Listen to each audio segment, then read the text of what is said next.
So I'm a doctor of psychology. What does that mean? It means if you really hurt yourself, the best I can do is ask you how you feel. I can't fix anything like an actual real doctor, like a medical doctor. But it does mean I understand a bit about human behaviour, and I was motivated to pursue this path because I was so off the path when I was younger. I was a drug-addicted teen. When I was 18, I was in prison for murder, for killing my drug dealer. Spent 10 years, 10 months in there, and that's where I found education, and education was the path out of the darkness of my own ignorance, and it presented me with an opportunity to have a positive life where I try now to have an impact on other people, an impact that's positive, you know. So that's what I spend my time doing. This episode of A Beacon of Hope is proudly brought to you by Campfire Studios. To find out more, visit campfirestudios.co.nz. 2, 3, 4.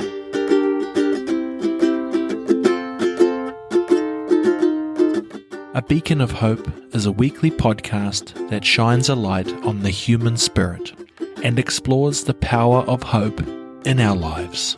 Join me, Will Fleming, as I talk to people from all walks of life about where they find hope and how they use it to navigate life's challenges. Be good, be safe, and be happy.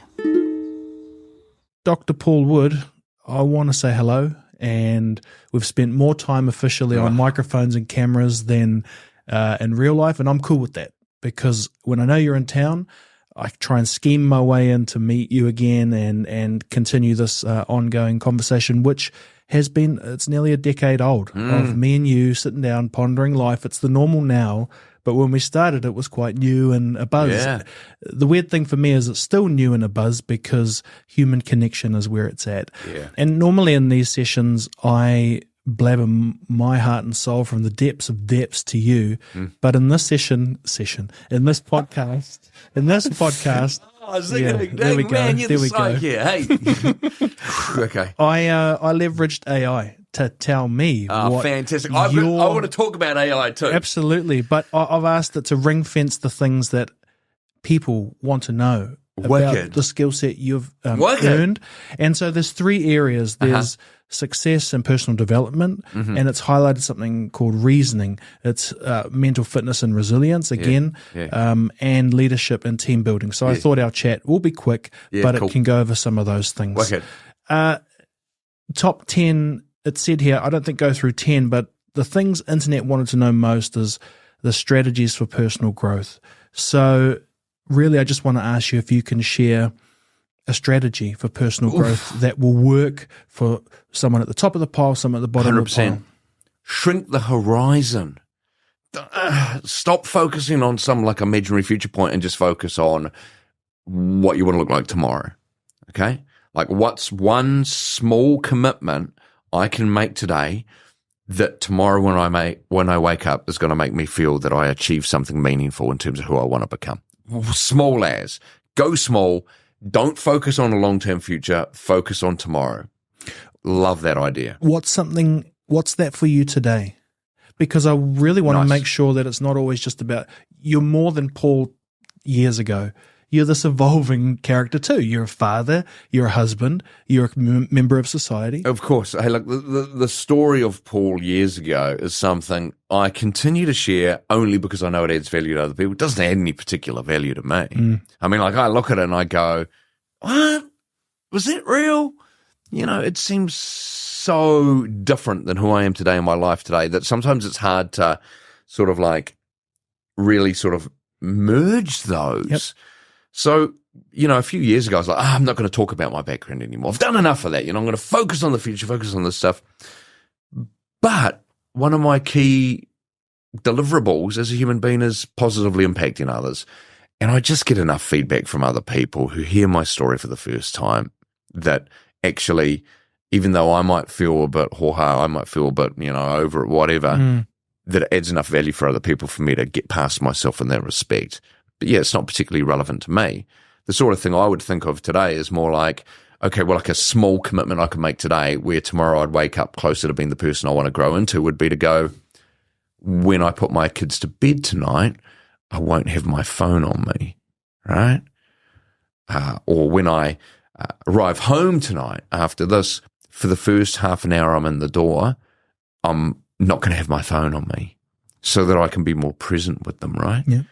Because my kids get bloody spoilt with all of these crappy, bloody expensive presents and that. I'm one of those parents. Back in my day, God, isn't it great, eh? And you become your parents. Ooh, that's a scary prospect, eh? But I'm one of those. And look, the reality is in terms of my kids, when they're adults and they look back on me as a parent, the thing that's going to have the biggest impact on how they perceive that is the quality of our interactions, not any of the crap that they get or anything like that. And the easiest way that I can increase the quality of our interactions is by just being more present with them. I don't even need to spend more time with them. I just need to make sure the time I do spend with them is time where I'm genuinely present and attentive and with them. And I'm one of these people, I'm so addicted to my phone that even if I'm not looking at it, I will be aware of what pocket it's in. There will be a part of my mind that will be devoted to that, to its location. And I guarantee I'm not unusual in that. That's how addictive they are. And it's a barrier for me being present with my kids.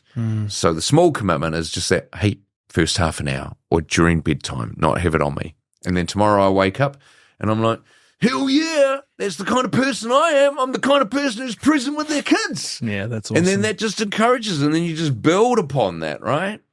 Whereas, like, for example, the recommendation is have a technology-free day a week. That's the recommendation. That's too big a goal. Shrink the horizon.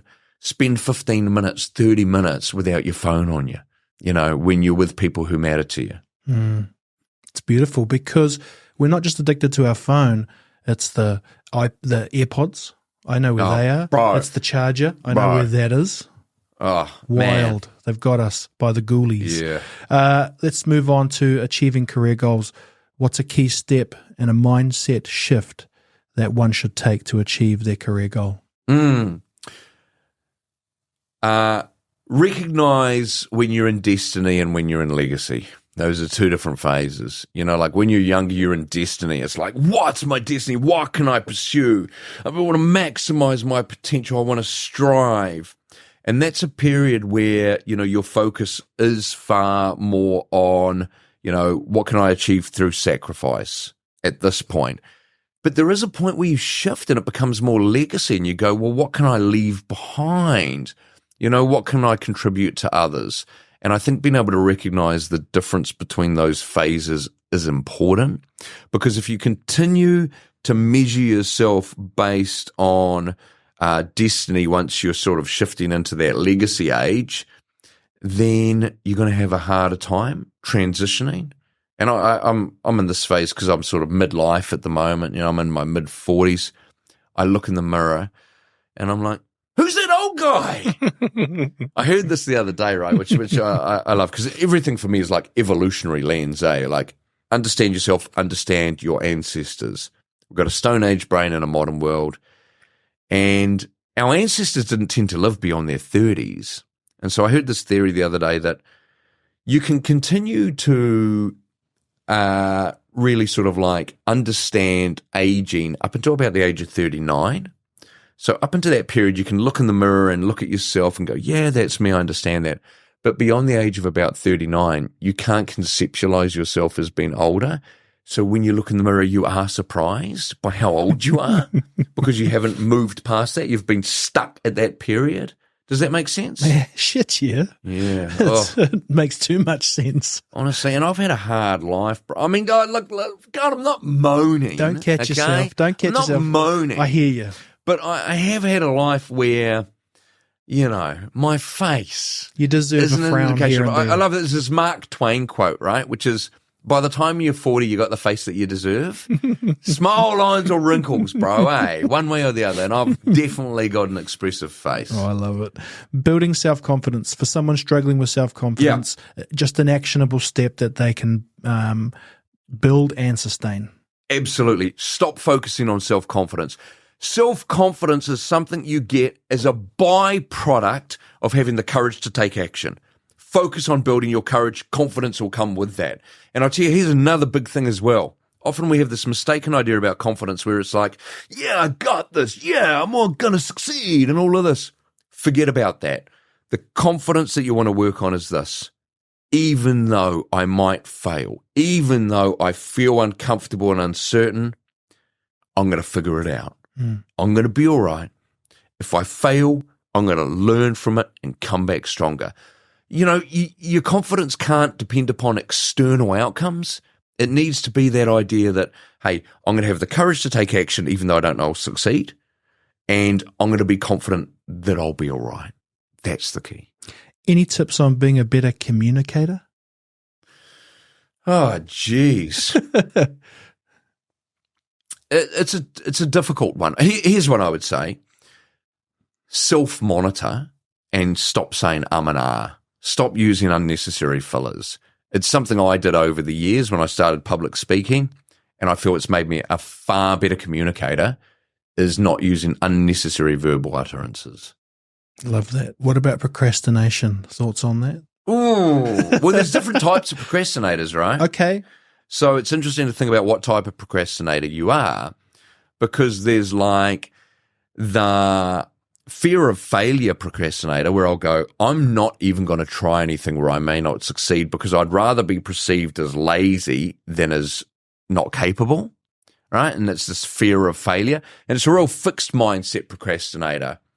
Whereas actually, the idea that you are better off taking action and failing and learning from it because that's how you grow. That's the way which is consistent with reality. So the fear of failure procrastinator, they need to overcome that fixed mindset. But then you've got other types of procrastinators, right? You've got the too many choices procrastinator. Oh, the paralysis through analysis. Oh gosh, I just don't know what the right option is.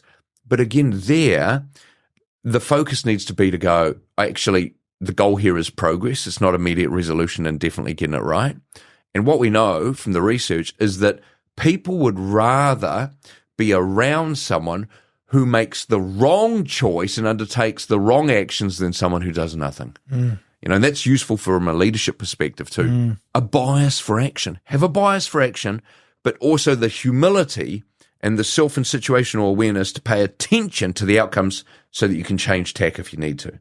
Make sense? Absolutely. It's so unfair. The last procrastinator. Okay. Sorry, bro. Last procrastinator before I forget. The last minute wonder.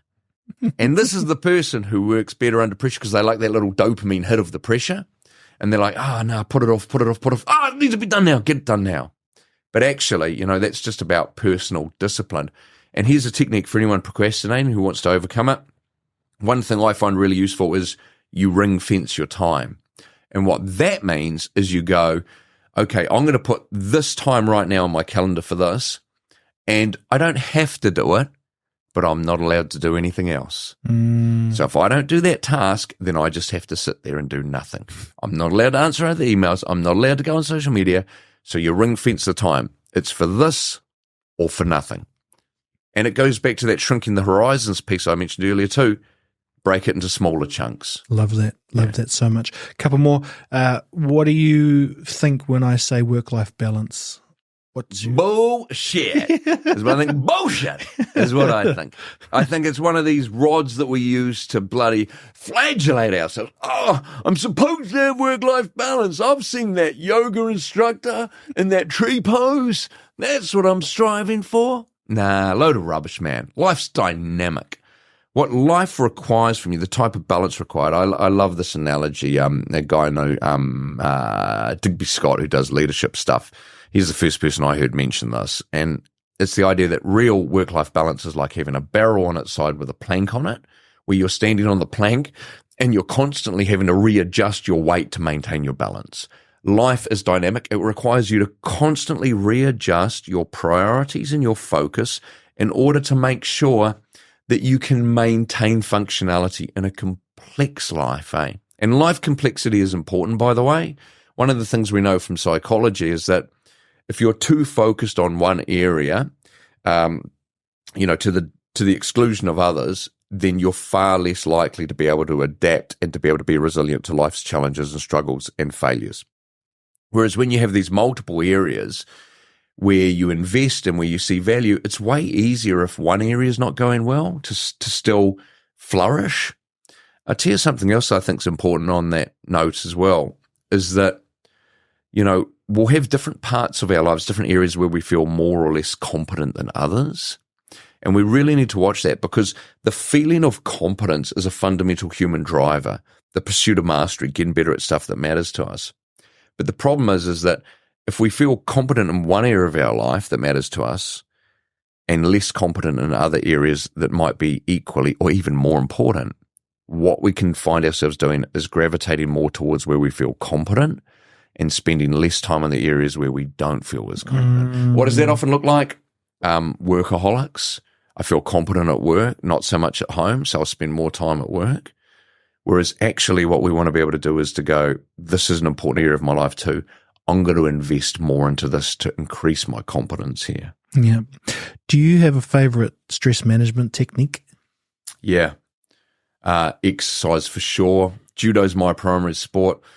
Oh my gosh, anything that gets you present is key in terms of stress management, right?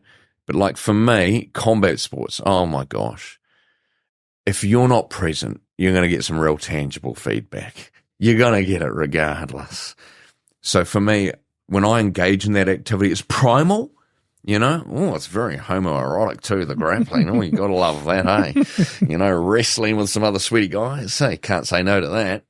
But also as well, it's like high octane, it's high energy, it's skill-based, and it's social. It's just got all of these ingredients that come together, fully in the moment, fully exhausted. It's just great. Love it. Just to end, personal, because those were kind of created for me. I've been listening to a lot of Arnold recently, Schwarzenegger. Oh, and, yeah. He's the man. I grew up with the dude, and he's awesome. He's talking lately about having a vision and not relying on a plan B. Can I just get your thoughts on both of those?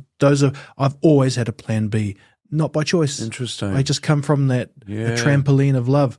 But I don't want a plan B anymore. I need to get out there and mix and mingle with life. So talk to me about not having a plan B and how to create a bigger vision. It's so bloody interesting, because the first thing that comes to mind when you talk about that is like Cortez burning the boats, when the Spaniards arrived in Latin America. There's like, you're not going home. So forget about that. We're burning the boats on the beach here, eh? There's no plan B. Or, like Caesar crossing the Rubicon. There's no going back now. War has been declared. And so I think there's value in that. But man, I don't know, eh? I think it really depends on the circumstances you're in. And I think the most important thing actually, from my perspective, is having a vision about the type of person you want to be and you want to grow into. And the cool thing I like about that is that's more adaptable across situations. I think having a clear vision of what the future looks like is more difficult in the uncertain world we now live in, where it's hard to know what the future looks like. It's so much rapid change. A lot of us have heard of VUCA before, which is a military term, which stands for volatility, uncertainty, complexity, and ambiguity. That's the environment of war. That used to be the real popular one. Now the big one in the military they use is polycrisis, right? And this is where you've just got multiple different crises going on at the same time. The world is messier to a greater extent than it's ever been, I think. And I think one thing that we can control, regardless of what the world looks like, is the type of person we want to grow into in terms of our values, in terms of our attributes. And so personally for me, that's probably more what I would focus on than this vision for the future. That said, someone like Arnold, his area that he focused on and all of the different things that he has achieved have been very tangible career areas. And I think some people are like that. My wife's like that, right? Like mountain biking, high performance coaching, those types of things. Whereas if you're a bit looser like me, then it might be more useful to just focus on who you want to become and then just see what amazing situations you find yourself in. Well, here's what I can control. I can wrap this podcast up because you've been going since 4 o'clock. You told me off here. It's always nice to see you, Paul. Thank you for doing a rapid round with me. Bro, I have to do one more thing though. I need to talk about Chat GPT. Oh, sure. Before we wrap up, because these are like AI generated. Okay, now, anyone who knows me, anyone who spends any amount of time with me will realize pretty quickly that I'm someone who likes to think they're pretty funny. Okay, someone who places value on humor. And particularly because my story is a dark story, eh? It's one that naturally lends itself to humor and actually requires humor as part of the telling. Because if I go along and do a keynote for a conference, I don't want people walking away going, oh man, that was pretty heavy. Do you know what I mean? Yeah. So I have to inject levity. And so when I became aware of ChatGPT at the beginning of the sort of year, I was aware of it before then, but when I tried to use it, I thought, okay, are there any prison jokes that I'm not aware of that I'm missing that I could incorporate? I've got some good ones myself. So I thought, I'll use ChatGPT. I'll try it out. ChatGPT, isn't it? Right. And so I went in there and I went, oh, best prison jokes. And it came back and it said, justice-affected people might be upset by jokes about prison, and so let's focus on something more positive. And I was like, fuck you! I'm the justice-affected person, you condescending piece of shit. Yeah. You're going to tell me that I'm so fucking fragile that I can't listen to a joke about prison.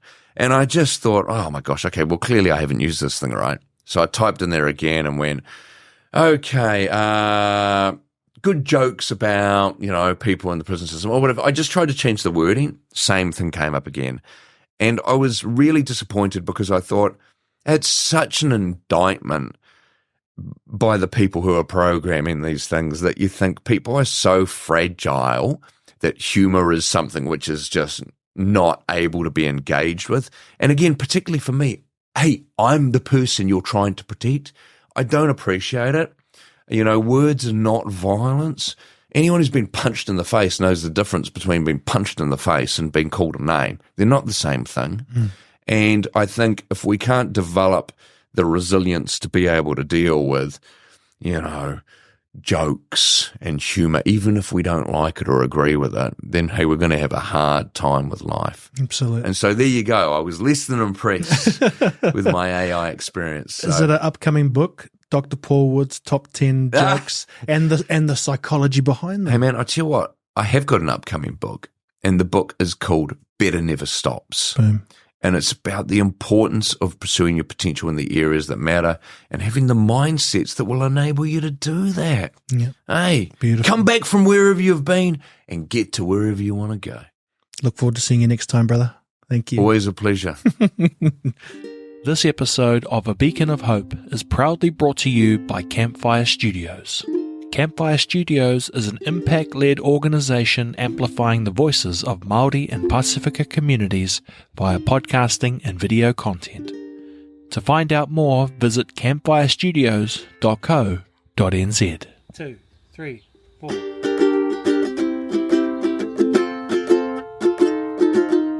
Thank you for tuning in to this frequency of hope in our podcast today. If you found value from this episode and want to hear more, I would love it if you could follow, subscribe, and rate our show. By doing so, you will increase the frequency of the Beacon of Hope. So if you're listening on Apple Podcasts, Spotify, or any other platform, please take a moment to hit the follow or subscribe button and leave a rating and review. I truly appreciate your support and feedback, and it helps us make our podcast even better. Thank you. Be good. Be safe. And be happy. Yeah. Sounds like that song, doesn't it? Be happy. All right, Mama, Yeah. we stop there, eh? Yeah, okay. All right.